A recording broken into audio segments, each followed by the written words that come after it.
आपला देश विशाल आहे, अखंड आहे, धर्मनिरपेक्ष आहे. आपले मन राष्ट्रप्रेमाने भरले पाहिजे ही भावना व्यक्त करण्यासाठी पुढे येत आहे मिस शीतल भोगे मॅम विथ हर स्पीच.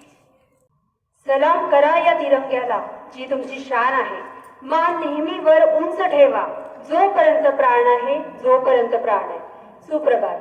शाळेच्या प्रांगणावर उपस्थित सन्माननीय प्राचार्य मॅडम, अतिथीगण व सर्व शिक्षक वृंद व शिक्षकेतर कर्मचारी, सर्वप्रथम आपणास 73व्या प्रजासत्ताक दिनाच्या हार्दिक शुभेच्छा.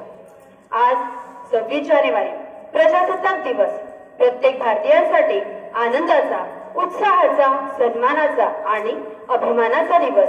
26 नोव्हेंबर 1949 आणि 26 जानेवारी 1950 हे दोन दिवस भारताच्या इतिहासातील अत्यंत महत्वाचे दिवस आहेत. 26 नोव्हेंबर 1949 रोजी घटना समितीने भारतीय राज्यघटनेचा स्वीकार केला व 26 जानेवारी 1950 रोजी भारतीय राज्यघटनेची अंमलबजावणी केली.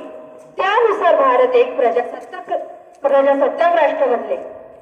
मित्रांनो, प्रजासत्ताक म्हणजे काय? प्रजा म्हणजे जनता आणि सत्ता म्हणजे शासन. इंग्रजांच्या गुलामगिरीच्या राजवटीखाली अडकलेला व्यक्ती 26 जानेवारी या दिवशी खऱ्या अर्थाने स्वतंत्र होऊन देशाचा मालक झाला. आज भारत देश इंग्रजांच्या गुलामगिरीतून मुक्त आहे, परंतु आज आपला समाज अनेक सामाजिक समस्यांनी वेढला गेला आहे. आज भोवतालचे वातावरण प्रदूषित झाले आहे. सर्व क्षेत्रात भ्रष्टाचार बोकाळला आहे. समाजात नैतिक मूल्यांच्या अभावामुळे अनेक जण एकाकी, निरुत्साही, हतबल, निराशाग्रस्त व हिंसाचारी बनत आहेत. सामाजिक स्तरावर दिवसेंदिवस वाढत चाललेली अनैतिकता हा एक सामाजिक भूकंप आहे आणि यात कोरोना या महामारीने आणखीनच भर पडली आहे. कोरोना काळामध्ये सोशल डिस्टन्सिंगचे पालन करता करता आज नात्यांमध्ये दुरावा आला आहे. नात्यामध्ये जिव्हाळ्यापेक्षा एकमेकांकडून वाढलेल्या अपेक्षा, कामाच्या स्पर्धेत हरवलेले आई बाबा आणि सोशल मीडियावर लाईकच्या मागे लागलेली तरुणाई. आता शिक्षणाचे मोजमाप हे परीक्षेतील गुण आणि सुखाचे मोजमाप पैसा हे एकच बनलं जाते. त्यामुळे आयुष्यातील तणाव, त्यातच मुलांना हवे असणारे स्वातंत्र्य, पालक आणि पाल्य यांना वेढलेलं सोशल मीडियाचं जाळं, यामध्ये मुलं व पालक यांच्या नात्यांचे बंध कमकुवत झाले. मित्रांनो, नैतिक मूल्ये मानवतेची जपणूक करतात. या मूल्यांची जर प्रत्येकाने जपणूक केली तर नक्कीच माणूस निधीमंत होऊ शकेल. उत्तम आणि जबाबदार नागरिक होणे आणि यापुढील पिढी एक उत्तम मानसिकतेची तयार करणे ही आपली जबाबदारी आहे. मित्रांनो, या समस्यांतून मनशांती मिळवणे अधिक गरजेचे झाले आहे. अशा वेळी आध्यात्मिक दृष्टिकोन खूप महत्वाचा आहे. आपले मन जे भरकटलेले आहे, दिशाहीन झाले आहे, या मनाला योग्य दिशा दाखवण्याचे काम आध्यात्मिक ज्ञान करते. मग अध्यात्म म्हणजे काय हा प्रश्न आपल्याला पडतो. तर अध्यात्म म्हणजे आत्मपरीक्षण करणे, आपल्या आत्म्याचे ध्यान करणे. आज माणसाला ध्यान, प्रार्थना, चिंतन करून आत्मपरीक्षण करण्याची गरज आहे. आध्यात्मिक मनोवृत्तीतून आशा, समाधान, क्षमाशीलता, प्रेम निर्माण होते आणि अनाथ मनशांती मिळते. आपले संत साहित्यही आध्यात्मिकतेतून मनाचा विचार मांडताना दिसते. समर्थ रामदासांनी तर मनाचे श्लोकच लिहिले आहेत. त्यात ते म्हणतात, मना सज्जना भक्ती पंथेची जावे, तरी श्री हरी पाविजे तो स्वभावे. जही निंद्यते सर्व सोडून द्यावे, जनी वंद्यते सर्व भावे करावे. आपले दुःख आणि चिंता कमी करण्यासाठी स्वतः पलीकडचा व्यापक विचार करण्याचा ते सल्ला देतात. मित्रांनो, समाजात प्रत्येकाने एक विस्तृत मनाने समाजाप्रती आपली कर्तव्य पूर्ण केली तर नक्कीच समाजात बदल घडेल. नैतिक मूल्ये आणि आध्यात्मिक ज्ञान यांची सांगड घालून समाज गुन्हेगारी मुक्त होईल आणि पुन्हा एकदा सर्वत्र प्रगतीसोबत शांतता, समानता आणि सुरक्षितता, त्याचबरोबर देशप्रेम टिकून राहील व खऱ्या अर्थाने आपण आपल्या देशाचेच नाही तर आपल्या मनाचेही मालक बनू. शेवटी मी एवढेच म्हणेन, विज्ञानवादी होऊ दे, वडीलधाऱ्यांना मान, मुलगा मुलगी भेद न येथे सारे काही समान, सशील असो आम्ही संवेदनशील मनाची जाण, सौजन्याने वागू आणि बाळगू देशाचा अभिमान. हे मुलांमध्ये बिंबवले तर देशाचे सुजाण सुसंस्कारी भावी नागरिक घडतील या शंकाच नाही. एवढी बोलून मी माझ्या मनोगताला पूर्णविराम देते. धन्यवाद.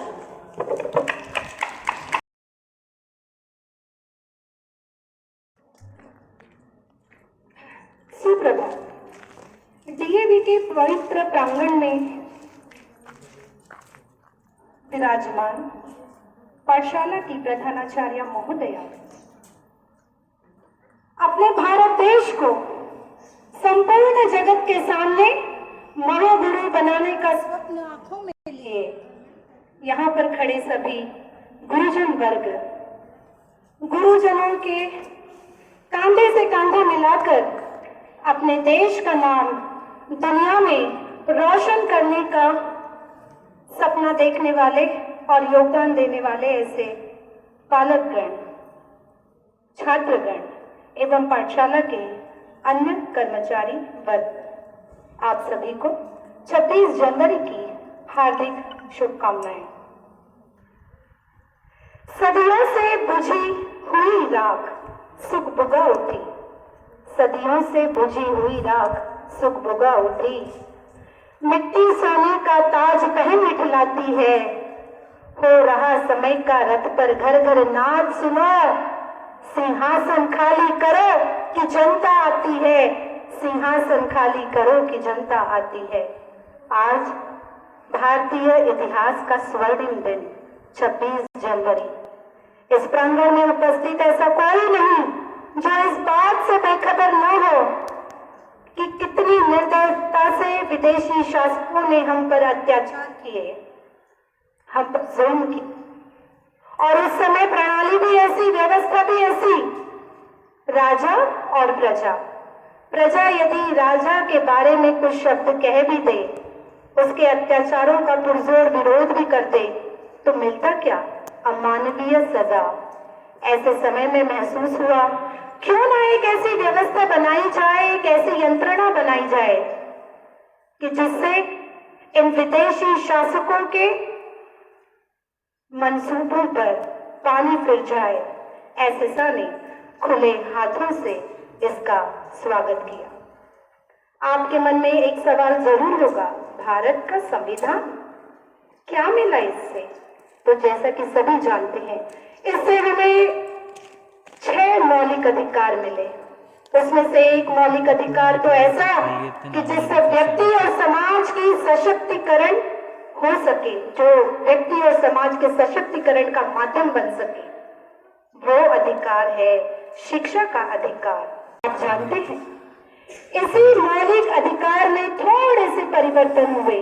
अर्थात ये कि ये मौलिक अधिकार ने तो कह दिया कि उम्र 7 से लेकर 14 के बच्चों को अनिवार्य ऐसा कुछ किया, ऐसी एक यंत्रणा लाई कि जिससे बच्चे के अंदर की प्रतिभा को पंख मिल सके. और वो पंख थे राष्ट्रीय शिक्षा नीति के. जी हाँ, मैं बात कर रही हूँ राष्ट्रीय शिक्षा नीति 2020 की. राष्ट्रीय शिक्षा नीति जब आई तब पूरी भारत की जनता ने खुले दिल से, खुले हाथों से इसका स्वागत किया, क्योंकि वो जानती है कि नई राष्ट्रीय शिक्षा नीति जो है वो पुराने ज्ञान को तहस नहस नहीं कर रही है, पुराने ज्ञान को तराश कर जनता के समक्ष बच्चे के भावी भविष्य के लिए उसे उजागर कर रही है, उसे दुनिया के समक्ष रख रही है. क्योंकि जैसा कि मैंने अभी बताया, शिक्षा का अधिकार ये व्यक्ति और समाज के सशक्तिकरण का माध्यम ही होता है. मुझे आप एक बात बताइए, इस प्रांगण में जितने भी अभिभावक, जितने भी छात्र, जितने भी कर्मचारी वर्ग और जितने भी गुरुजन हैं, क्या आपके जीवन में कोई लक्ष्य नहीं? क्या आपके जीवन का कोई उद्देश्य नहीं? मुझे पता है यहाँ पर जो भी कण है, चाहे वो प्रकृति से लिया गया हो, चाहे वो मानव ही क्यों ना हो, हर एक के जीवन का एक लक्ष्य निर्धारित होता है, एक उद्देश्य निर्धारित होता है। फिर आप ही बताइए, जिसमें मनुष्य के हितों की बात की गई हो, ऐसी राष्ट्रीय शिक्षा नीति क्या उद्देश्य विहीन हो सकती है? कतई नहीं। क्या है इस राष्ट्रीय शिक्षा नीति के उद्देश्य? सबसे पहला और महान उद्देश्य, भारत को वैश्विक स्तर पर ज्ञान का गुरु बनाना, विश्व गुरु बनाना, शिक्षा का जो स्तर है उसकी गुणवत्ता को बढ़ाना, अपने भारत को डिजिटल इंडिया बनाना, अपने भारत को स्किल इंडिया बनाना, तकनीकी उपकरणों का इतना बाहुल्य ला देना कि हर एक बच्चा, आज जो 4G का युग चल रहा है ना, बोलेगा ये तो हमको सब आता है, 5G कब आएगा? उस दौड़ में उस बच्चे को खड़ा करना, बच्चे का सर्वांगीण विकास करना, ये हम अध्यापकों की जिम्मेदारी है कि किसी न किसी प्रकार से पालकों और बच्चों के मन में जो ऑनलाइन शिक्षा के प्रति एक उदासीनता पनप रही है, हम उसे दूर करें, उन्हें ऑनलाइन शिक्षा के प्रवाह में लाने का प्रयास करें, चाहे इसे हमें अपने जीवन के अनमोल समय को भी क्यों न न्यौछावर करना पड़े। आखिर जब भी भारत के विकास की बात आती है, प्रगति की बात आती है, तो सबसे पहले नजर शिक्षा क्षेत्र पर ही जाती है, और जहां पर शिक्षा क्षेत्र की बात हो वहां पर अभिभावकों की बात, अध्यापकों की बात होनी स्वाभाविक ही है। ये 4G का जमाना है। आज अगर हमारा बच्चा इस 4G से नहीं जुड़ा तो आने वाला समय, जैसा कि कहा गया है 2022 तक, भारत के कई शहरों में, मैं कुछ गिने चुने शहरों के नाम लेना चाहूंगी, दिल्ली, मुंबई, बेंगलुरु, 2022 तक एक संकेत किया गया है कि यहाँ पे 5G पदार्पण करने वाली है।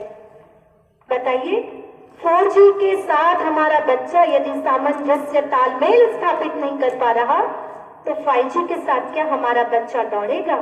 ऐसी परिस्थिति में जो स्वप्न हम लोग देख रहे हैं अपनी आंखों से, शायद वो स्वप्न हम कभी भी पूर्ण नहीं कर पाएंगे।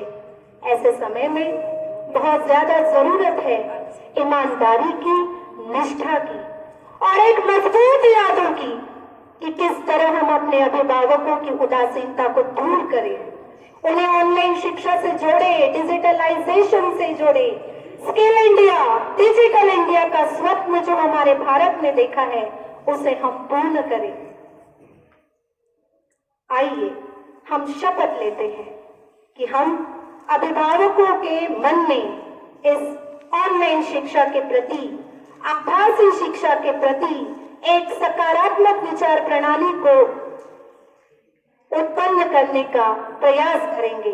अपने बच्चों को ऑनलाइन शिक्षा से जोड़ने के लिए नए नए विकल्प बताते रहेंगे, क्योंकि विकल्प ढेरों है, बस उन विकल्पों को हमें अपने अभिभावकों से और अपने बच्चों से साझा करने की देर है। मुझे लगता है कि यहाँ पर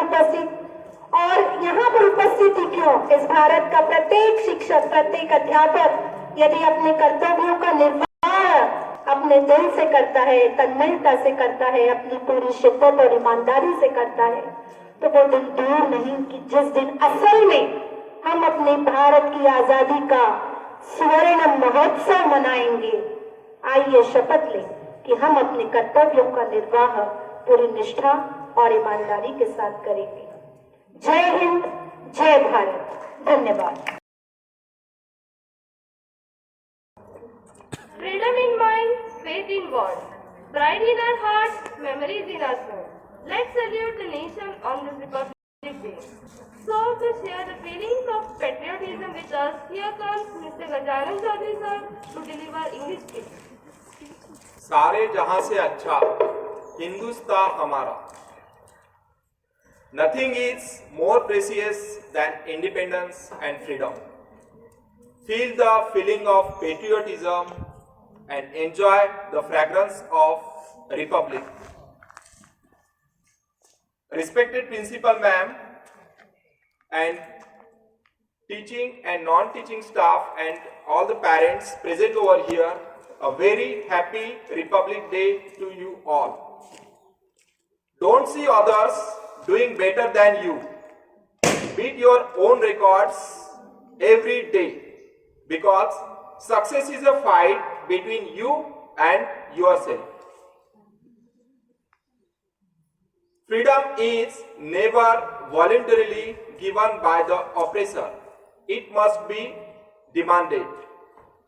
If your blood does not rage, it is water that flows in your veins. I am saluting the very urge of Indians to remain free and free. With great revolutionary Chandrasekhar Azad words, again I am wishing you a very happy Republic Day. Today I want to highlight two important points. First one about the youth of this country, and second one about the teachers. Every coin has two sides. Now see, here I am giving you an example of coin. In one side, we are celebrating Azadi Ka Amrut Mahotsav, and in another side, there are a number of people, those who are living in a grinding poverty. There are a number of problems like poverty, unemployment, corruption.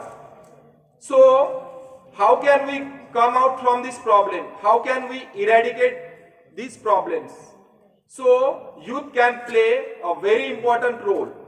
One of the most eminent literary figure from English literature, he remarked, "Give me a group of youth so that I can change the whole world to my point of view."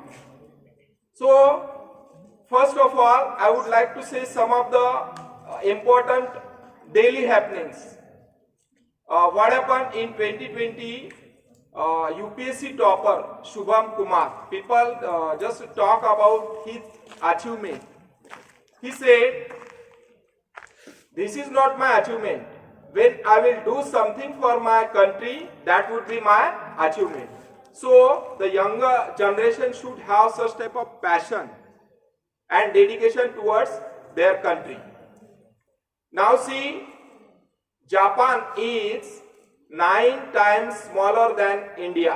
But if you see the mentality of Japanese young generation and Indians, our Indian young generation, they waste their time on useless things. For example, one example I want to give you. जैसे कि Japan में अगर shoes factory है, वहां पे अगर worker को उनकी सैलरी बढ़ाने के लिए वो अगर स्ट्राइक करते हैं, तो वो क्या करते हैं और इंडिया में क्या होता है? जैसे कि हमारे यहाँ पे अगर शूज के फैक्ट्री वाले वर्कर्स है, उनको सैलरी बढ़ानी, जैसे अभी हमारे स्टेट ट्रांसपोर्ट की बसेस वालों ने किया है, तो क्या करते हैं? फैक्ट्री को ताला लगाते हैं और बंद कर देते हैं। लेकिन जापान में ऐसा नहीं होता है। जापान में अगर शूज की फैक्ट्री है, तो शूज तो दोनों भी पैरों को लगते हैं, left shoes and right shoes. They continue their work, एक ही पैर का शूज वो प्रोडक्ट करते हैं। So such type of passion and dedication towards the work that we have to understand and we have to follow. Second thing, that youth, what they can do when selecting their representative, they should not judge on the basis of caste, race and religion, because everyone's blood is red. So they must understand that no one's blood is green or yellow, everyone's blood is red, and they should have a humanity in them, and they must do the act as a selflessness. Means he should not think, he should not be a self-oriented person. For example, if he will achieve everything in his life, means he will become a successful person, but if he is not useful for the nation, for the society, for the globe, as well as the citizen of this country, then his achievement would be meaningless. Here I would like to state one quote by संत कबीर, बड़ा हुआ तो क्या हुआ जैसे पेड़ खजूर, पंछी को छाया नहीं फल लगे अति दूर। It means in your life, if you achieve everything, for example, see these small quote give you many ideas. जैसे पेड़ का, खजूर का पेड़ रहता है, पंछी को छाया नहीं फल लगे अति दूर, मीन्स उसका कुछ भी यूज नहीं है। If your achievement is not concerning with the development of your society, nation and the world, then you are good for nothing. So in the same way that young generation should follow the path of non-violence when fighting for their causes. The path of non-violence, that is the most effective weapon through which you can win any type of battle. At last, I want to quote one of the most famous line by American poet Robert Frost. That line motivates to us. Woods are lovely, dark and deep, but I have promises to keep, and miles to go before I sleep, and miles to go before I sleep. Good morning to everyone and wish you a very happy 73rd Republic Day. Okay, 3 speeches you have heard. There were 3 things which we had decided to talk about, and that is, first is education, which Anjali spoke about. The second is morality. Marathi मध्ये, हिंदी मध्ये शब्द आहे अध्यात्म. Okay, the morality, the spiritual side of a human being. And third theme which was given to Gajanan sir was the role of man in this nature. It was basically about the converting a human being into a good resource. Now what is resource? Hindi में इसको कहते हैं संसाधन, मराठी में भी शायद संसाधन word use करते हैं. So it's a resource. Now what is resource? When we talk about resource or sansadhan, every time what comes to our mind is, we immediately say natural resources.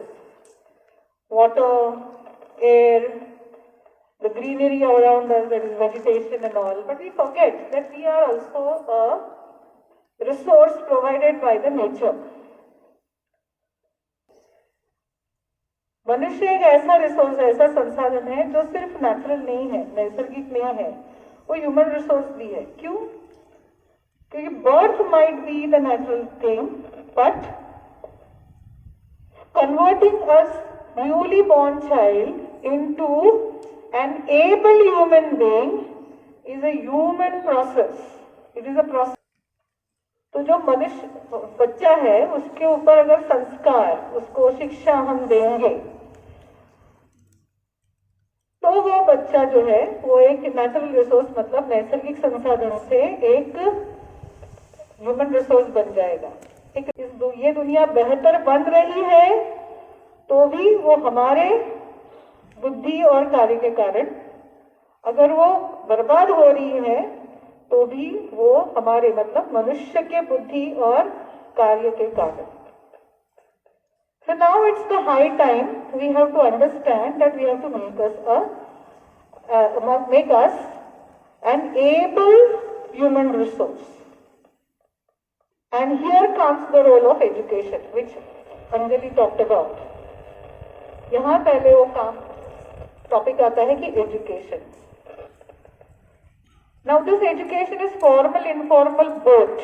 ये फॉर्मल भी है, मतलब जो हम school में बच्चों को पढ़ाते हैं वो फॉर्मल एजुकेशन है. इनफॉर्मल हमारे क्लासरूम के काम के अलावा, क्लासरूम के टीचिंग के अलावा जो इंटरेक्शन हम बच्चों से करते हैं या घर पे पेरेंट्स करते हैं या समाज के आसपास के लोग जो बच्चों के साथ इंटरेक्शन करते हैं, उस इंटरेक्शन से बच्चे सीखते हैं, वो है इनफॉर्मल एजुकेशन.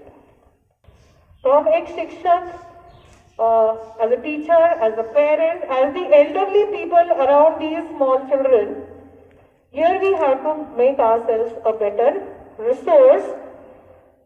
हमें एक अच्छा रिसोर्स बनना पड़ेगा, संसाधन बनना पड़ेगा, ताकि हमारे काम से, हमारे विचारों से, हमारे कार्य से जो बच्चे बन रहे हैं, हमारे एफर्ट्स से, the efforts which we are taking up for these children, okay, वो इतने सही हो, इतने अच्छे हो, इतने परफेक्ट हो कि जो बच्चों को हम डेवलप कर रहे हैं वो भी उसी प्रकार से बेस्ट प्रोडक्ट बन के निकल आए। यहाँ पे प्रोडक्ट वर्ड मैंने इसलिए यूज किया, देर नॉट, मतलब वो कोई कंपनी का उत्पाद नहीं है, but if they are doing good in life, yes, that is the outcome of our efforts. अगर वो फ्यूचर में अपनी जिंदगी में अच्छा करेंगे, अभी भी और आगे भी, तो वो हमारा आउटकम है। So we have to see now what is the need of this hour. जो जिन बच्चों के लिए हम काम कर रहे हैं, जिनके लिए हम एफर्ट्स ले रहे हैं, उनकी ज़रूरतें क्या हैं?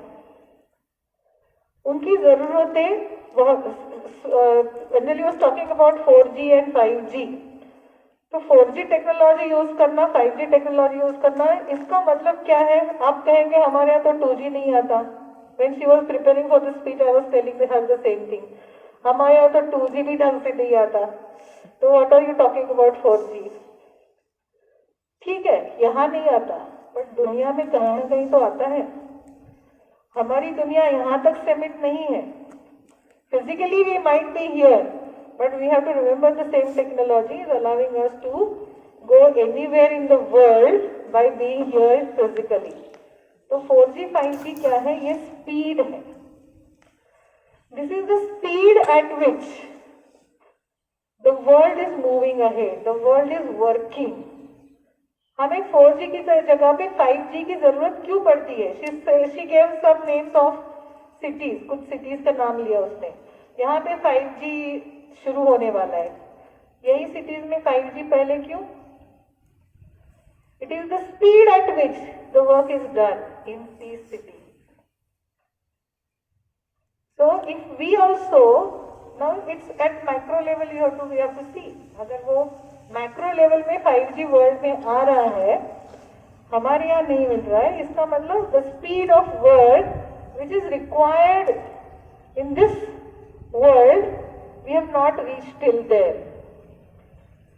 So I just want to specify here कि ये एक this is one of the requirement, okay? And if we want these children to be fit in this world, हम चाहेंगे कि हमारे यहाँ से कोई बच्चा सॉफ्टवेयर इंजीनियर बने या कुछ बहुत अच्छी चीज टेक्नोलॉजी में ढूंढ निकाले and gets a placement in Bangalore, तो क्या वो कहेगा कि मेरे सीता सांगी में 4G नहीं आ रहा था तो मुझे ये 5G के स्पीड में काम करना नहीं आता? Will you accept it?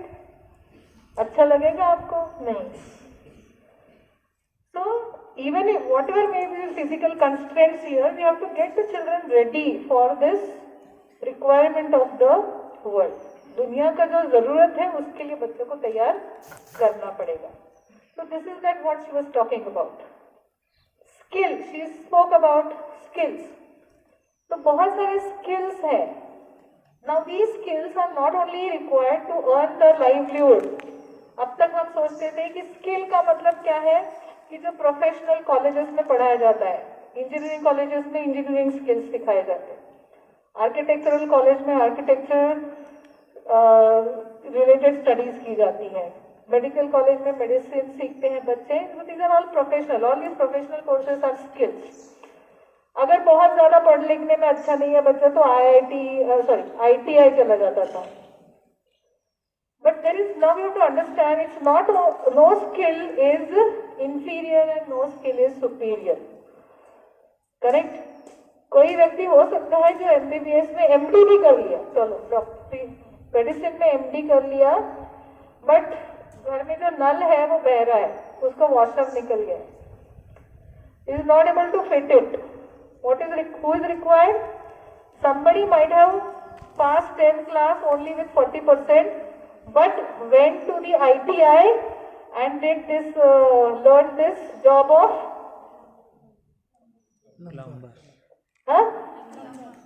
Plumbing, उसको जरूरत है, वो एमडी डॉक्टर को जरूरत है वो प्लम्बर की, उसके पास एमडी की डिग्री है बट इसके पास आईटीआई की प्लम्बिंग का सर्टिफिकेट कोर्स है, but he is the most necessary person at that moment.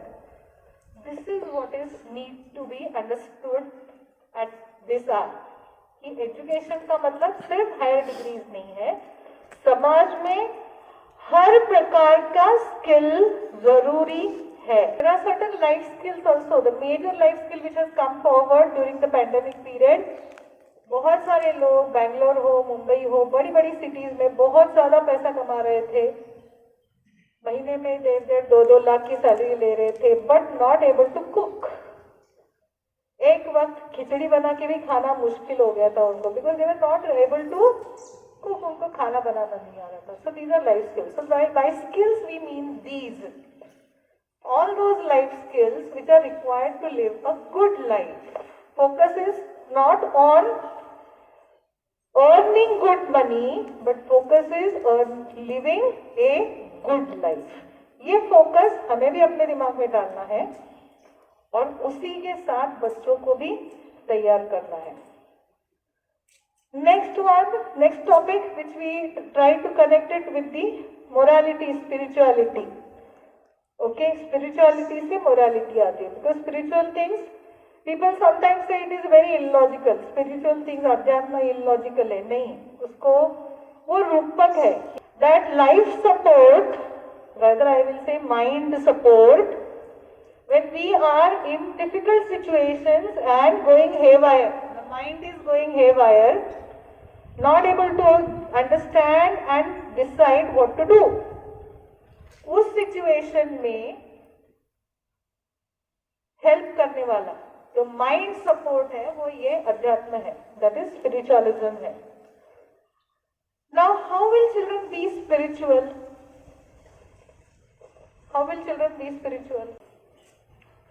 कैसे पढ़ेंगे? बच्चों को खुद लगता है कि मूवी का गाना देखकर उसके ऊपर डांस करेंगे. क्यों? Because it is there playing on your TV set. Whether you want it or you don't want it, आपने चैनल लगा के रखा है, बीच बीच में वो मूवी का गाना दिख रहा है, उसका डांस दिख रहा है, तो आप चाहे ना चाहे बच्चा उसको पिकअप करता है क्योंकि उसके सामने वो चलता रहता है. क्या श्लोक, भगवत गीता, ये सब चलती रहती है आपके घर में ताकि बच्चे पिकअप करें उसको. Yes, right. But you will have to provide an opportunity to understand what is it. ये चीज क्या है वो तो उनको बताना जरूरी है. And that's the reason why even my teachers will understand this. That's the reason I want to reach to the children with the spirituality and morality, moral education, which alone Manaswini Taude, principal of this school, will not be able to reach to the 2000s of children. So what am I doing? I am asking my teachers first.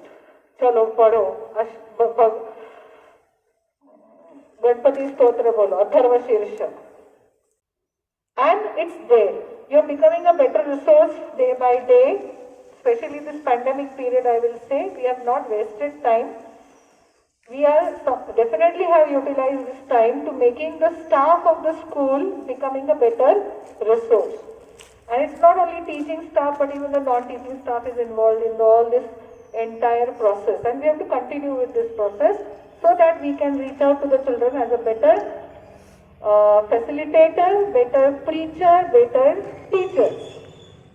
Right? The third aspect which Gajanan sir was asked to talk about was the nature. Now this all for what? As I said in the beginning, that if we do right things, we will take care of this. If we take care of this nature, nature will help us. If we do not, it is going to throw back the things to us. Okay? Like a boomerang. Boomerang देखा है ना? हिंदी में क्या बोलते हैं उसको? Boomerang को फेंकोगे तो वापस आप ही के पास आ जाएगा. Right? So this is the third thing which will have to communicate to the children through our act, through our speech, through our teachings, and that is taking care of this nature. This severe cold which we are experiencing today, or past 1 month almost, is the outcome of all these damages that we have created to the nature. अब इसमें एक हमेशा point आता है, सबको लगता है कि मैं अकेला ही क्या कर सकता हूँ, पूरी दुनिया में तो बहुत सारे लोग प्रदूषण कर रहे हैं, प्लास्टिक यूज कर रहे हैं, तो हम अकेले रुकने से क्या होता है? बट बहुत कुछ होता है. हम specially we the people belonging to the school community, if we bring that change amongst ourselves, definitely we can bring a great change, because we are in contact with thousands of children, maybe virtually now, but it's not going to be a permanent thing. Definitely there will be physical classes happening here in the school, but we are in contact. That's the big power which we have in our hand. So through our actions, through our speech, through our teaching, if we could inculcate this value, that is caring the nature, which is the most important thing nowadays, because our survival and sustenance is really depending on this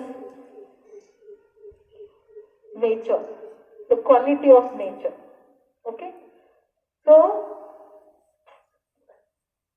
let's decide amongst ourselves, at least this school community, let us decide that will follow these 3 points for the coming year, that day by day we will become a better educator.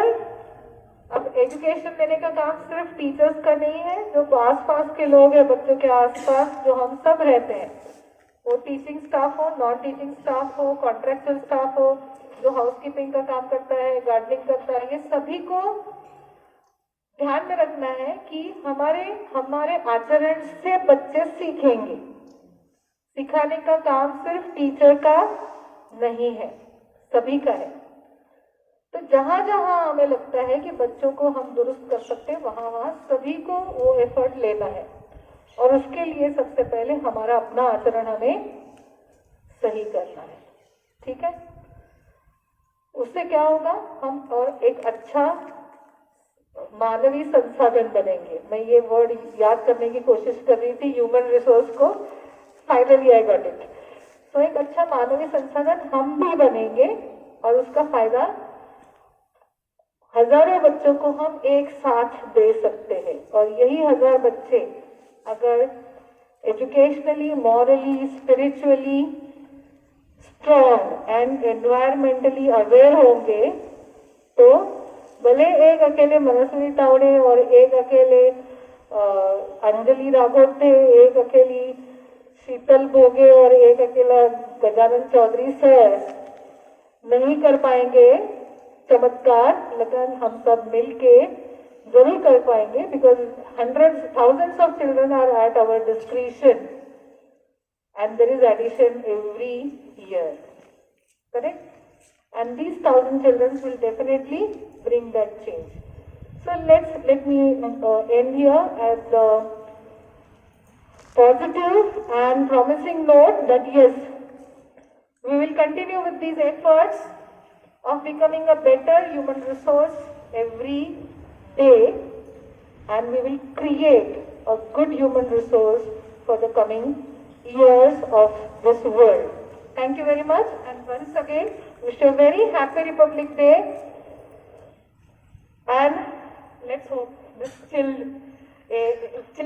what we can say, the cold will come down. Thank you very much.